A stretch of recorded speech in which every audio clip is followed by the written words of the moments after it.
প্ৰচাৰ অভিযানতকৈ ৰাইজৰ সঁহাৰিটোৱে বেছি ভাল। আমাৰ BTC অঞ্চলত অথবা বড়োলেণ্ড অঞ্চলত আমাৰ যিটো NDA কেণ্ডিডেট হিচাপে আমাৰ 15জন কেণ্ডিডেট আছে। 15জন প্ৰাৰ্থীয়ে ইতিমধ্যে ৰাইজৰ সঁহাৰি অনুযায়ী ইতিমধ্যে আমি ক'ব পাৰোঁ যে BTCৰ যিটো 15জন প্ৰাৰ্থী NDA কেণ্ডিডেট তেখেতসকলে বিপুল ভোটত ইয়াৰ পৰা জয়যুক্ত হৈ পেলাই আমি দিছপুৰত পঠাবলৈ আমি ৰেডি হৈ আছোঁ। নে চাওক, বিৰোধীৰ কাম তেখেতসকলে ক'ব, তেখেতসকলে বিৰোধী হিচাপে সেইখিনি ক'ব লাগিব। কিন্তু বিৰোধীতকৈ ডাঙৰ বস্তুটো হ'ল ৰাইজ। আজি জনসাধাৰণে কি কৈ আছে, তেখেতসকলৰ মোচন, তেখেতসকলৰ চিন্তা, তেখেতসকলৰ আশা আকাংক্ষা আজি স্পষ্টকৈ গম পাইছে যে মাননীয় শ্ৰীযুত হাগ্ৰাবা মহিলাৰী ছাৰ আমাৰ BTCৰ চিফ হোৱাৰ পিছত ইয়াত আমি প্ৰায় 5-6 মাহৰ ভিতৰত আমূল এটা পৰিৱৰ্তন আনিব পাৰিছোঁ। আৰু চবতকৈ ডাঙৰ কথাটো হ'ল আমাৰ 5টা BTCৰ যিটো নেকি চৰকাৰ অহাৰ আগতে আমি 5টাকৈ আমি গেৰাণ্টি দিছিলোঁ, তাক আমি কথামতে কাম কৰিব পাবলৈ সক্ষম হৈছোঁ। আৰু এই কাৰণে ৰাইজেও আজি গম পাই গৈছে যে মাননীয় শ্ৰীযুত হাগ্ৰাবা মহিলাৰী BTCৰ চিফ হোৱাৰ লগে লগে যে আজি 5টাকৈ গেৰাণ্টি কথামতে কৰিবলৈ সক্ষম হোৱাৰ পিছত আজি আৰু বিৰোধী হিচাপে কোনো ৰাইজ নাই। দল থাকিব পাৰে কিন্তু ৰাইজ আৰু বিৰোধী হিচাপে আমাৰ BTCত নাই। গোটেই ৰাইজ আজিৰ দিনত আমাৰ BPFৰ পক্ষত আছে। আৰু ৰাইজে জানে BTCত একমাত্ৰ ৰাজনৈতিক দলৰ যদি কথামতে কাম কৰা যদি নেতা আছে সেয়া হ'ল হাগ্ৰাবা মহিলাৰী ছাৰ। তেখেতৰ বাহিৰে আৰু বাকীটো গোটেই 420 টাইপ, ইহঁতে মুখত কয় এটা আৰু কৰে এটা। সেইকাৰণে ৰাইজে চিনি পাইছে।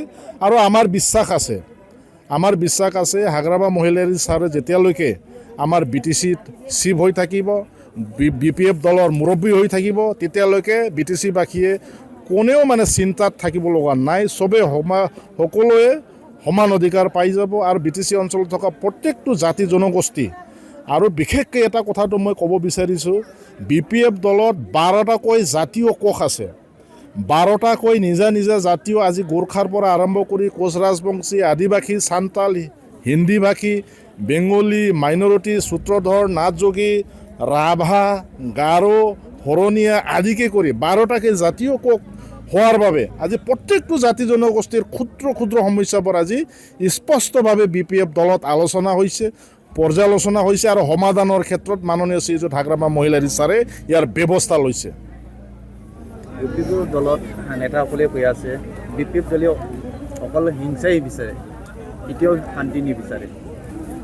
BPF চৰকাৰ হোৱাৰ লগে লগে কাৰাইগাঁৱত যিখিনি হিংসা এক্সাম্পল এইটো লৈ মানে তেখেতসকলৰ চকুততো সেইটোৱে হিংসাই। আৰু আপুনি যেতিয়া যি মানুহে যি মুখৰ পৰা যি কথা, আমাৰ মুখৰ পৰাতো কেতিয়াও অহিংসাৰ কথা নোলায়। আমিতো কেতিয়াও বেয়া কাক বা হওক বুলি নাভাবোঁ। কোনোবা আমি UPPৰ যেতিয়া চৰকাৰ আছিল আমি কেতিয়াও বেয়া আমি কোৱা নাই, বেয়া ভাবাও নাই, হোৱাও নাই। কিন্তু আজি তেখেতসকলে সদায় বেয়া চিন্তা কৰে। কোনোবা বেয়া ঘটনা কৰাৰ তেখেতসকলে সদায় চিন্তা কৰে। কিবা এটা মানে নেচাৰেলি যদি কিবা এটা ঘটনাও হয় সেইটোকো তেখেতসকলে BPFো দেখা পায়। তাৰমানে ইমান BPFৰ ওপৰত ভয় হৈছে কেইটামান UPPৰ নেতাসকলৰ যে BPF বুলি ক'লে ৰাতিও তেখেতসকলৰ ঘুম ভাঙি যায়।